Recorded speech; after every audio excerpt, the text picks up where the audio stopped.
خوشی سے اور جوک مارتے ایسی باتیں کرتے تھے، جو والی ہنسی مذاق والی باتیں کرتے تھے۔ ان کے کلام میں بھی کئی ظرافت اور زیادہ تر طنز کی جھلک نظر آتی ہے۔ ان کے کلام میں بھی ہمیں ظرافت کا مطلب ہوتا ہے یعنی خوش طبعی مینس جیسے ہم ہوتے ہیں مذاق کرنا ایسی، اور زیادہ تر طنز مینس طنز کرنا، کسی کا مطلب مذاق اڑانا، ایسے ہم جیسے طنزیہ طور پہ کسی کا مذاق اڑانا، وہ سب جھلک ہمیں نظر آتے ہیں ان کے کلام میں۔ جدید تعلیم کے بڑے حامی تھے اور ان کے اشاعت و تلقین میں مقدور بر کوشش کرتے رہے۔ یعنی جدید میں جو ماڈرن ایجوکیشن تھا، جدید تعلیم کا مطلب ہوتا ہے ماڈرن ایجوکیشن کے بڑے حامی میں اس کا ساتھ دیتے تھے، ان کو مانتے تھے ماڈرن ایجوکیشن کو کہ ہاں جی یہ ہونا چاہیے، اور اس کے اشاعت و تلقین میں مقدور بر کوشش کرتے ہیں، اور ان کو اشاعت کرنے میں، شائع کرنے میں ماڈرن ایجوکیشن کو، اور تلقین میں اس کو تبلیغ دینے میں، تعلیم دینے میں ان کا ہمیشہ وہ کیا کرتے تھے، بھرپور کوشش کرتے تھے۔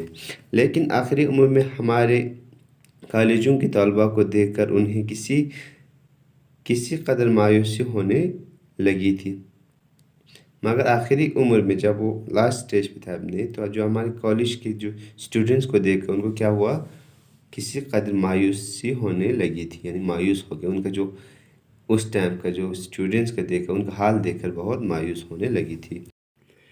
مجھے خوب یاد ہے کہ جب ان کے نام حیدرآباد میں ایک روز الٹ بوئے آیا تو اسے پڑھ کر بہت افسوس کرنے لگے کہ اس میں سوائے مسخرہ پن کے کچھ بھی نہیں ہوتا۔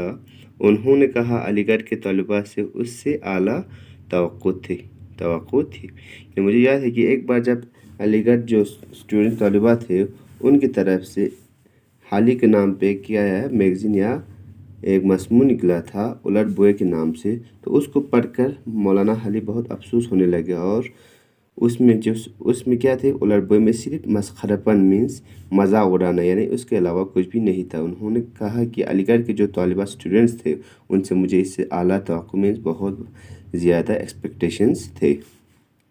ان کی بڑی خواہش تھی کہ اردو زبان میں اعلیٰ درجے کے ناول خصوصاً ڈرامے لکھے جائیں، اور اس بات پر افسوس کرتے تھے کہ یورپین زبانوں سے بہترین ناولوں اور ڈراموں کا اردو میں ترجمہ نہیں کیا گیا تاکہ وہ نمونے کا کام دیں۔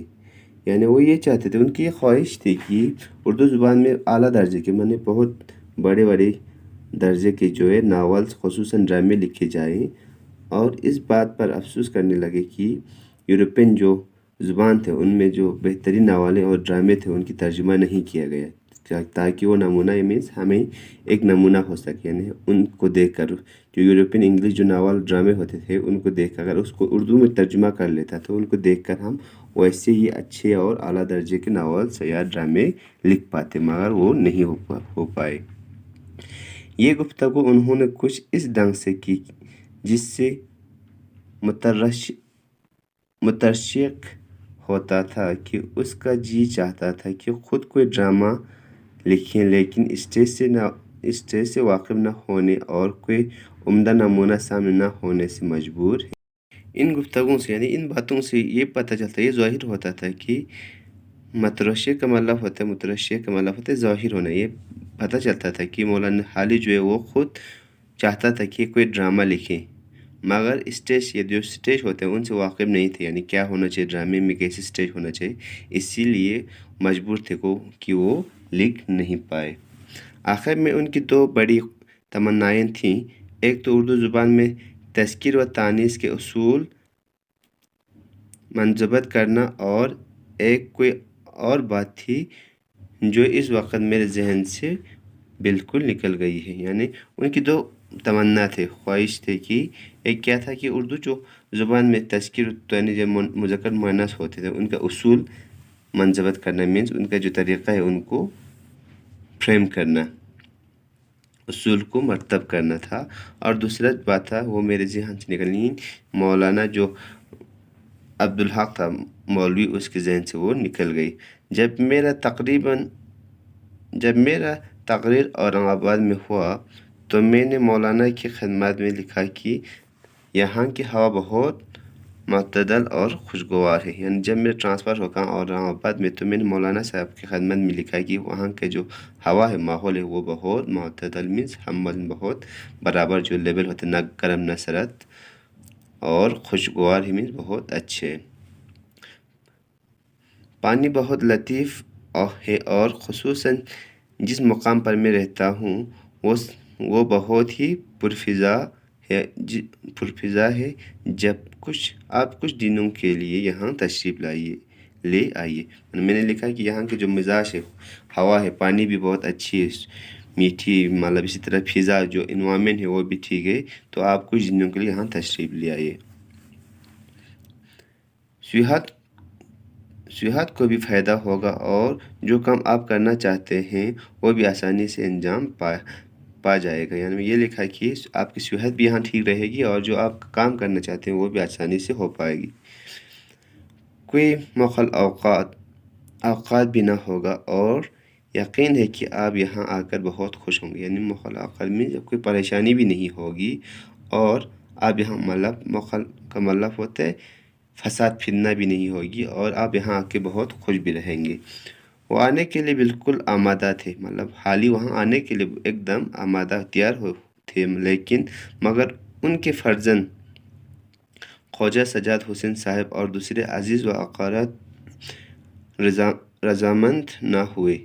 یعنی مگر خالی خود آنے کے لیے آمادہ تھے تیار تھے مگر ان کا جو فرزند تھا خواجہ سجاد حسین اور ان کے ساتھ جو ان کے جو عزیز رشتہ دار تھے وہ منظور نہیں ہوئے مطلب انہوں نے جانے نہیں دیا. عذر یہ تھا کہ دور دراز کا سفر یعنی یہ عذر کر رہا تھا یہ ایکسکیوز کر رہے تھے کہ وہاں پہ دور کا دراز سفر یعنی بہت لمبا سفر ہے. ضعفی کا عالم ہے. ضعفی میں جو صحت جو ہے ضعفی میں آپ بزرگ ہو چکے ہیں آپ کا عمر ہو چکے ہیں طبیعت یوں ہی ناساز رہتی ہے. اسی لیے کیا ہوتا ہے جو آپ کی طبیعت ہے وہ ٹھیک نہیں رہتے ہیں. ایسی حالات میں اتنی دور کا سفر خلاف مصلحت ہے مینس اس حالات میں آپ کا دور سفر کرنا آپ کی صحت کے لیے اچھا نہیں ہے. مولانا نے یہ سب کچھ کیفیت مجھے لکھ بھیجی اور ساتھ ہی یہ بھی لکھ دیا کہ جب تم ادھر آؤ تو ایک روز کے لیے پانی پت بھی چلے آنا. یعنی اس نے یہ سارے جو اس نے کہا ان کے رشتہ داروں میں یہ سب لکھ کے بھیجا تھا. اس کے ساتھ یہ بھی لکھا تھا کہ تم جب ادھر آؤ گے تو 1-2 دن کے لیے پانی پت چلے آنا. اس وقت میں تمہارے ساتھ ہو لوں گا اور اس وقت میں تمہارے ساتھ رہوں گا اور پھر کوئی چونوا چرا نہیں کرے گا. اور کیا ہو چونوا چرا مینس آرگیومنٹس یعنی ہم دونوں کوئی آرگیومنٹ نہیں کریں گے. جب میں گیا تو بیمار ہو چکے تھے اور بیماری نے اتنا طول کھینچا کہ جان لے کر گئی. جب میں وہاں پہنچے پانی پت تو وہ بیمار تھے اور بیماری اتنا لمبا یعنی بیماری کی وجہ سے جان لے گئی تھی مینس اس کا جان یعنی فوت ہو چکا تھا. تو اسی کے ساتھ جو یہ خاکہ ہے مولانا حالی کا وہ یہاں پہ ختم ہوتے ہیں. آپ لوگ جتنے بھی الفاظ مانیے ان کو لان کیجیے گا تاکہ آپ لوگوں کو جب اس کا اقتباس کا سلیز آئے گا اس پہ کام آئیں گے اور اس کو ٹھیک طرح سے سمجھنے کی کوشش کریں گے. آپ کا 6-7 مارکس کا اقتباس آتا ہے ان کو سلیز اردو کرنا ہوتا ہے یعنی آسان اردو میں لکھنا ہوتا ہے. Thank you. تو کل ہم اس کی کوشچن آنسرس کریں گے. Thank you.